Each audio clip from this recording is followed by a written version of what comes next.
let's talk about days on market. We talked about month supply of inventory. We talked about inventory up 25, 30%. We spent a lot of time on pricing and why it's so important. What has happened to days on the market? Well, after the second, third, it kind of leveled and then it started going back up again. So it's back up to around 50 days on average across the Carolinas. The mountains are a little bit higher simply because the mountains are always a little bit higher with inventory there. But I think our listeners could count on 2 months.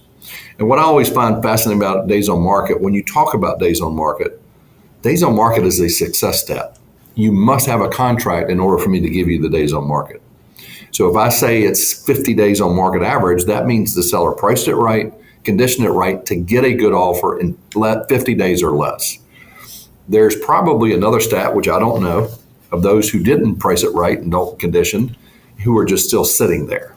I don't know what that number is, but 50 days means you hit it right to begin with. And in past, that's really healthy. 2 months, 45 to 60 days, that range is quite frankly healthy. And you made a comment earlier that resonated with me, and that is buyers are not in a rush right now. They're the ones who are back in the market, they're taking their time. Unless you see that house that you know, and you know after 3 or 4 showings of knowing the active market, you're like, oh, that one's not going to last. I need to jump on that fast.